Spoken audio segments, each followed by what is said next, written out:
প্রত্যেক দিনটাকে প্রত্যেকের উপভোগ করা উচিত। এটা বলছি তার কারণ হচ্ছে কি, তুমি যেমনই থাকো, তুমি যদি দিনটাকে উপভোগ করো তাহলে তোমার দিনটা ভালো কাটবে, যে আমি তো ভালোই আছি। দিন শেষে বলবে কি যে না, ঈশ্বর আমাকে অনেক ভালো রেখেছে, এটাই বলতে হবে। নমস্কার সবাইকে, আমি শিমলা, তোমরা দেখছো শিমলা ওয়াইটি। শিমলা ওয়াইটি নতুন আর একটা ভিডিওতে তোমাদের অনেক অনেক ভালোবাসা। তোমরা কে কেমন আছো জানিও কমেন্টে। আমি কিন্তু সুস্থই আছি। দেখেছো আমার গোলাপ ফুলটা কিন্তু আজকে 3 দিন হলো আমি দেখেছি গোলাপ ফুলের একটা কড়ি হয়েছে। কড়িটা কিন্তু একটু হালকা গোলাপি পেরিয়েও পড়েছে। যেদিনকে ফুটবে সেদিনকে সুন্দর করে দেখাবো, তাও সিনেমাটিক করে। তো সকালবেলা ঘুম থেকে উঠেছি 10টার সময়। আজকে একেবারে ফ্রি টাইম, শুক্রবার, সিথির স্কুল ছুটি। সিথির স্কুল থাকলে একটু প্যারাই থাকে, কারণ সময় মতন স্কুলে যেতে হবে, এজন্য একটু সকাল সকাল ঘুম থেকে ওঠাই লাগে। তো 10টার সময় উঠেছি, উঠে হচ্ছে একটু ফ্রেশ হয়ে নিচ্ছি। বেলকনিতে এসে দেখি বৃষ্টি। প্রত্যেক দিন সকালে ঘুম থেকে উঠে দেখি যে বৃষ্টি হয়েছে বা হচ্ছে বা হবে মেঘলা, এরকম প্রত্যেকটা দিন। এর ভিতরে মনে হয় যে 2-1 দিন মানে বৃষ্টি ছাড়া দিন গিয়েছে, এরকম মনে হয়। তো সকাল 6টার সময় সিথির বাবার ডিউটি ছিল, ও বেরিয়ে পড়েছিল। ও 9:30 নাগাদ এসে আবার শুয়ে পড়েছে। তো আমার যখন ঘুম ভেঙে গিয়েছে, ও তখন বাসায় এসে আবার কিছুক্ষণের জন্য শুয়েছিল। কিন্তু শুয়ে থাকলে কি হবে, মেয়ে তো একটা আছে, মেয়ে শুধু লাইট জ্বালিয়ে দেয়।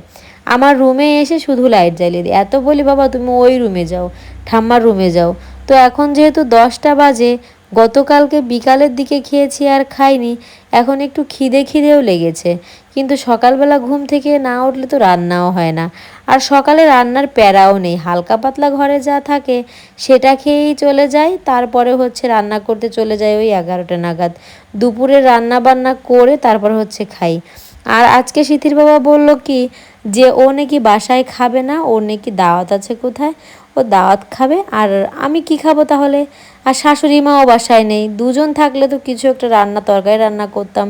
আর আমি একা বিধায় আমারও কোনো প্যারা নেই, যাক আলু সেদ্ধ ডিম সেদ্ধ দিয়ে আমারও দিনটা পার করে দিব আজকে। ভেবেছিলাম তো আজকে ইলিশ মাছ দিয়ে গাটি কচু তরকারি রান্না করব, সেটা আর হবে না। কারণ 3জন মানুষ, দুজনই নেই, দুজনেই বাসায় খাবে না, তো কার জন্য রান্না করব। এজন্য হচ্ছে আমি আলু সেদ্ধ ডিম সেদ্ধ দিয়ে আমি আর আমার সিথি অল্প কটা চাল নিয়েছি, দুজনে শুধু খাবো। সিথিকে তো ধরার মতনই না, তার কারণ সিথি তো তেমন একটা খায়ও না। ওই সবার জন্য ভাত রান্না হয়, ও যেটুকু বেঁচে যায় ওর হয়ে যায়, ছোট মানুষ। তো ভাত বসিয়ে দিয়েছি, একটু খিদেও পেয়েছিল। ভাত বসিয়ে দিয়ে হচ্ছে টেবিলে একটু পরিষ্কার করছি। তো ঘুম থেকে সকালবেলা সিথির বাবার যেহেতু ডিউটি ছিল 6টার সময়, ও দেখি বাজার থেকে ডিম ছিল না। ডিম আছে, হাঁসের ডিম, কিন্তু মানে মুরগির ডিম ছিল না। তো এক কেজি ডিম এনেছে। ডিমগুলো আমি ফ্রিজে রাখবো বিধায় আমি মানে ঝুড়িতে রাখছিলাম। তো ডিমগুলো ছিল অনেক বড় সাইজে। প্রত্যেক খাঁচি ডিম আবার সমান হয় না, ছোট বড় থাকে। তো এই যে ডিমগুলো এনেছে অনেক বড়, আমার আবার বড় ডিম না হলে ভালো লাগে না। এই এর আগে যে 1 খাঁচি ডিম এনেছে সেগুলো ছোট ছিল। ছোট ডিম আমার ফ্রিজে রাখতেও ইচ্ছা করে না। আমার এক কথায় ছোট ডিম দেখলে আমি সব দিন, আমরা যখন মানে আমার বিয়ের আগে আমার মা তো হাঁস মুরগি অনেক পেলেছে। তো তখন হচ্ছে কি ওই মুরগির ডিমটা আমার পছন্দ হতো না, কারণ মুরগির ডিমটা, দেশি মুরগির ডিমটা অনেক ছোট ছিল, ছোট হয়। আর হাঁসের ডিমটা বড় বিধায় হাঁসের ডিমটা বেশি ভালো লাগতো। তো দুটো কলা বের করে রাখি, একটু নর্মাল হোক তারপরে হচ্ছে খাবো, যদি একটু খিদে পায়। তো টেবিলটা পরিষ্কার করে নিচ্ছে, আর ওদিকে আমার ভাতও কিন্তু হয়ে যাচ্ছে। আলু সেদ্ধ ডিম সেদ্ধ একটু সুন্দর করে মাখিয়ে খেতে ভালোই লাগবে, এজন্য হচ্ছে কোনো ঝামেলাও নিইনি। আর একা একা যেহেতু খাবো, ওইটাই এনাফ, আর কিছু লাগবে না। আর যদি বেশি কিছু হয় একটা ডিম ভাজি করে নেব, তো এটা দিয়েই দিন চলে যাবে। সব সময়ের জন্য আমি রাইস কুকারেই ভাত রান্না করি, কিন্তু ইদানিং আমি ভাত রান্না করি রাইস কুকারে। রান্না করলেও ভাতের মারটা ফেলে দিই, তার কারণ প্রত্যেক দিন ভাত আগে হচ্ছে রান্না করতাম। আমার হচ্ছে রাইস কুকারের দুটো বাটি, একটাও ননস্টিক না, দুটোই স্টিল। তো স্টিলের নিচে অনেক জল থেকে যায়, ওই জল থাকার কারণে নিচের ভাতটা একেবারে পায়েসের মতন হয়ে যায়। সিথির বাবা প্রত্যেক দিন খেতে গেলে বলে কি, ভাত রান্না করতে কি দিশে পাও না, না কি ভাত এমন হলে কি তরকারি দিয়ে ভালো লাগে খেতে? ওই অনেক দিন বলার পরে হচ্ছে কি ট্রাই করলাম, দেখি যে রাইস কুকারে আমরা তো এমনি হচ্ছে কাঠের চুলায় রান্না করেছি বাড়িতে, তখন তো ভাতের মাটা ফেলে দিয়েই রান্না করেছি, ভাত একেবারে ঝরঝরা। কিন্তু এখন তো রাইস কুকার এরকম হয় না, কিন্তু আমি চেষ্টা করলাম যে ওই সুইচটা অফ করে দিয়ে ভাতের মারটাও ঝরিয়ে ফেলেছি। তো এইভাবে রান্না করলে ভাতটা ঝরঝরাও হয়, আর ভাতের মার থাকলে ওই ভাতটা খেলে তাড়াতাড়ি মানুষ মোটাও হয়ে যায়। এজন্য হচ্ছে ভাতের মার ফেলে দিয়েই রান্না করি। তো ভাতের মার ফেলে হচ্ছে আবার রাইস কুকারের ভিতরে দিয়ে আমি বেডটাও গুছিয়ে নিতে এসেছি, যে একেবারে অগোছালো থাকলে, আর সত্যি কথা বলতে মানে কি হয়, তোমার খাওয়া দাওয়ার ঝামেলা যদি না থাকে দেখবে কি তোমার অনেক কাজ কমে গিয়েছে, অনেক কাজ।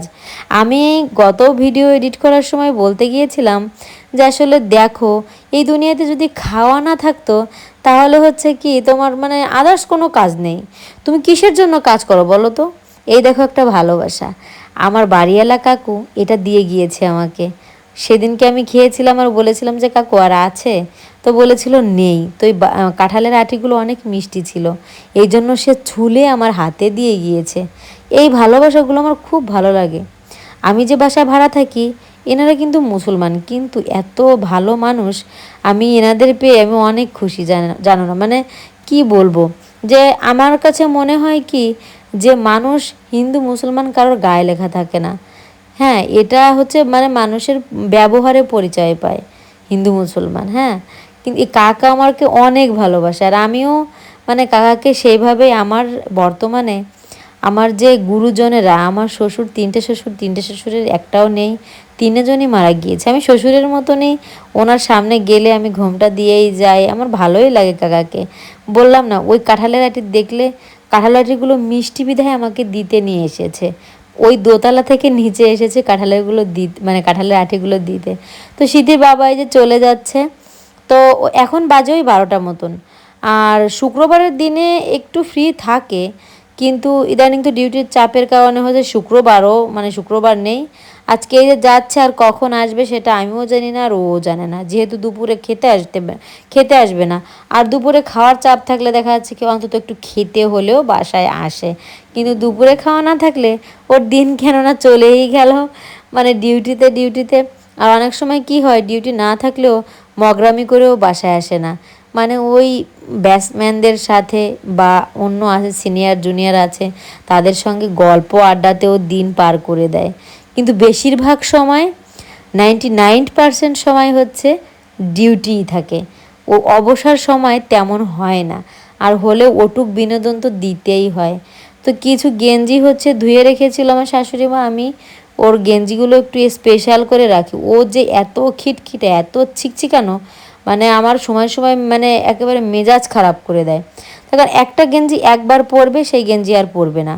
আমরা কিন্তু 2-3 দিন পরে তারপর হচ্ছে ডিটারজেন্ট দিয়ে ধুই, আর ওর প্রত্যেক দিন এটা প্রত্যেক দিন ধোয়া লাগে। আর জামা প্যান্ট স্যান্ডো গেঞ্জি এগুলো তো প্রত্যেক দিন ধোয়া লাগে, আর আমি ধুই না, আমি ধুলে বলে পরিষ্কার হয় না, এই জন্য হচ্ছে মাকে দিয়ে দিই। মাকে বলে কি যে তোমার ছেলেটা তুমিই ধাও, সবসময় ধুয়ে এসেছো আর এখনও ধাও। ও বলে কি যে তোমারটা নাকি পরিষ্কার হয়, মারটা পরিষ্কার হয়, এই জন্য আমি না ধুই। তো যাক, ভালোই হয়েছে, একটা কাজ অন্তত কমেছে। হ্যাঁ, যদি বলতো কি যে তোমার রান্না আমার পছন্দ হয় না, তাও বেঁচে যেতাম, শাশুড়ি মা রান্না করতো, তাই না? কিন্তু সব কাজ কি আর তাকে দিয়ে করানো যায়, তারও তো বয়স হয়েছে। তো আমি যাই হোক, এদিকে আমার রান্নাও হয়ে গিয়েছে, আমি একটু পরে ভাত খাবো। আর যেদিনকে সিদ্ধ ভাত মানে আলু সেদ্ধ দিয়েছি, ডিম সিদ্ধ, এই সিদ্ধটা মাখাতে যে আমার এত বিচ্ছিরি লাগে আর কি বলবো। এখন আজকের খাবার আমি, এটা হচ্ছে গতকালকের ভিডিও, আর আমি ছাড়বো হচ্ছে আগামী দিন। তো আমি এডিট করছি রাতে, তো আমি বলেই নিচ্ছি, ঘুম থেকে উঠেছি 10টার সময়, সকালেও খাইনি, সকালে হালকা একটা কেক খেয়ে জল খেয়েছি, আর একবারে দুপুরে হচ্ছে কটা ভাত খেলাম। তাহলে হচ্ছে আমার সারাদিনটা কিভাবে পার হয় আমার কি জানি, মানে খিদে লাগে না তেমন। আর যদি খুব খিদে লাগে তাহলে হচ্ছে হালকা পাতলা কিছু খেলেই পেট ভরে যায়। আর কিছু ছানা ছিল, 1 কেজি ছানা এনেছিল, তো আমি একটা খেয়েছি, আর বাকি ছানাগুলো আমি রেখে দিয়েছিলাম ডিপের ভিতরে, কারণ 1 কেজি ছানা আনলে আমার ওইভাবে মিষ্টি খাওয়া হয়ে ওঠে না। আর এই ছানাটা একটু বেশি মিষ্টি, লেয়ার করা মিষ্টি, মানে 3 লেয়ারের ছানা ছিল এটা। এটা একটু কড়া মিষ্টি, আর কড়া মিষ্টি তেমন ভালো না গেলা, এটা হচ্ছে আমার খিদে পেয়েছিল একটু। তো আমি যাচ্ছি এখন একটা জায়গা, এখানে আমি 1 বছর ধরেই যাই, একটা কারণেই যাই। তো কারণটা আমি একদিন তোমাদের কাছে শেয়ার করব। যদি আমার মনের কামনা বাসনা যদি পূর্ণ হয় তাহলে হচ্ছে সেদিন শেয়ার করব, এর আগে না। তো আমি এখানে যাচ্ছি 1 বছর, প্রত্যেক শুক্রবারে আমি যাই, প্রত্যেক শুক্রবারে। যদি হচ্ছে কি আমার ভিডিওটা যদি তোমরা কন্টিনিউ দেখো তাহলে তোমরা বুঝতেই পারবে যে প্রতি শুক্রবারে হচ্ছে আমি একটা জায়গায় যাই, দুর্গা মন্দিরে। ওইখানে হচ্ছে একটা লোক থাকে, ওইখানে আমি যাই, ওইখানে ঘটের জল আনতে যাই, ঘটের জল আমি খাই প্রত্যেক দিন 3 বার, সকাল বিকাল দুপুর হচ্ছে ঘটের জল খাই। তো যাই হোক, মেয়েকে নিয়ে বেরিয়ে পড়লাম। আর সিথিকে নিয়ে যেতাম না, যদি আমার শাশুড়ি মা থাকতো তাহলে হচ্ছে ওকে রেখেই যেতাম। তার কারণ ওকে নিয়ে গেলে আমার আলাদা একটা প্যারা থাকে, কারণ আমার এখন একটু নিজে নিজে চলাফেরা করতে একটু কষ্ট হয়, আগের থেকে একটু কষ্ট হয়। এজন্য হচ্ছে ওকে নিতাম না, কিন্তু শাশুড়ি মা যেহেতু বাসায় নাই আজকে, এজন্য হচ্ছে ওকে নিয়েই যেতে হবে আমার। আর ওর বাবা এখনও ডিউটি শেষে আসেনি। আর আমিও ফোন করেছিলাম সিদির বাবাকে, তো বলল কি যে তুমি যাও, তুমি গেলে তারপর তোমার কাজ শেষ হলে তুমি আমাকে ফোন করো, আমি তোমাকে নিয়ে আসবো, সেটা বলেছে। তো এক জায়গায় গান হচ্ছে, আমি যেইখানে ভাড়া থাকি সেইখান থেকে বাইকে গেলে হচ্ছে 10 মিনিট লাগে, মানে হচ্ছে নাম গান হচ্ছে। তো ওকে বলেছি যে আমাকে একটু নাম গানে নিয়ে যাবে, এবারে বললো কি যদি এসে সময় থাকে তাহলে হচ্ছে নিয়ে যাব, তুমি আগে ওখান থেকে তো আসো। তো আমি এই যে চলেও এসেছি, দেখেছো, এটা হচ্ছে এই জায়গাটার নাম তারাইল। তারাইল বাজারে একটা দুর্গা মন্দির আছে এখানে। আর এখান দিয়ে নামতে হয়, দেখো কি বিচ্ছিরি অবস্থা, মানে এখানে সিঁড়ি করাই ছিল কিন্তু ধস নেমে এখানে নিচের মাটি সরে গিয়ে একেবারে পিলারগুলো মানে পুঁতে পড়েছে। আর একটা ভয়ানক অবস্থা হয়েছে। আমি এইখান দিয়ে নামতে গেলে মাঝে মাঝে ভাবি কি যেটা নিয়ে ভেঙে না পড়ি, কিন্তু সিমেন্ট বালি তো আবার মানে ভাবি, তারপর অতটা ভয়ও লাগে না, মানে নেমে যাওয়া যায়। আর এটাতে এইখানে আসলে আমার মনে হয় কি মানে একটা ভুতুরে ভুতুরে পরিবেশ, আমার এরকম মনে হয়।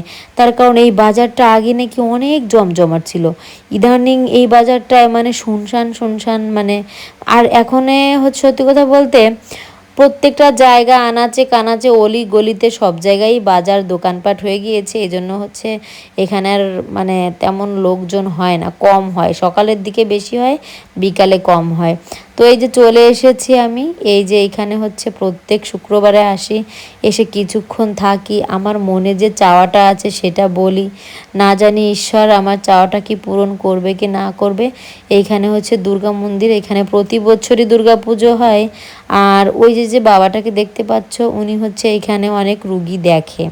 হ্যাঁ, তো এখান থেকেও বেরিয়ে পড়েছি, আমি হচ্ছে ব্রিজের পরে আছি, এবার হচ্ছে বাসার উদ্দেশ্যে যাচ্ছি। তো শিশির বাবা আমাকে বললো কি তুমি বাসায় যেও না, থানায় আসো, তারপরে হচ্ছে থানা থেকে তোমাকে আমি ওইখানে নিয়ে যাব গান শুনতে। তো ওর কথা মতন আমি আর বাসায় যাই নাই, আমি হচ্ছে চলে এসেছি থানায়। তো ও বলল কি যে ওই দেখো সিদ্ধি বাবা দাঁড়িয়ে আছে। ও বলল কি যে আমি ওর একটা রুম আছে, সিদ্ধির বাবার একটা রুম আছে থানায়, মানে ও অবসর সময় দেখা যাচ্ছে যদি ফ্রি টাইম থাকে তাহলে হচ্ছে রুমে গিয়ে একটু রেস্ট নেয়, এই জন্য। তো ওই রুমটা এত অগোছালো ছিল, আজকে নাকি পরিষ্কার করেছে। আর আমাকে বলছে কি আমার রুমটা পরিষ্কার করতে অনেক কষ্ট হয়েছে, আমি ঘেমে গিয়েছিলাম, আমাকে বলতেছে। আমি বলতেছি কি যে আমি প্রত্যেক দিন কতবার ঘামি এরকম, যে আমার আমার বাসাটা পরিষ্কার করে রাখার জন্য, আর তুমি আজকে একদিন পরিষ্কার করে নাকি তুমি ঘেমে গিয়েছো তাই আমাকে আবার বলছো। হ্যাঁ, তো এখানে দাঁড়িয়েছিল যে প্যান্টও গোছানো আছে, এখনও প্যান্টও নামাইনি, কাজ করে আমাকে এই যে বলতেছে হেসে হেসে যে দেখো ভিতরে আমি আজকে কত সুন্দর করেছি। হ্যাঁ, ওই দেখো এইখানে তো দেখতে পাচ্ছ এই অবস্থা, এর থেকে নোংরা আর কি যে বিশ্রী পরিবেশ ছিল, আগে থাকলে তো দেখাতে পারতাম। তো এখান থেকে হচ্ছে এখন বলছি যে চলো নাম গানে যাই, নাম গানে ওই দেখো চলে এসেছি। এই যে আসলে অনেক মানুষ এখনও হচ্ছে ওই বাজে 7:30 মতন বাজে। তো এখানে এসে প্রসাদ খেয়ে তারপর হচ্ছে কিছুক্ষণ গানও শুনবো, গান শুনে হচ্ছে আমি ওই 9টা নাগাদ 9:30 নাগাদ বাসায় চলে যাব। আমার এখানে ননদ বাড়িও আছে কিন্তু সেখানে আর যাইনি, বাসায় চলেই এসেছিলাম। তো ভিডিওটা এই পর্যন্ত।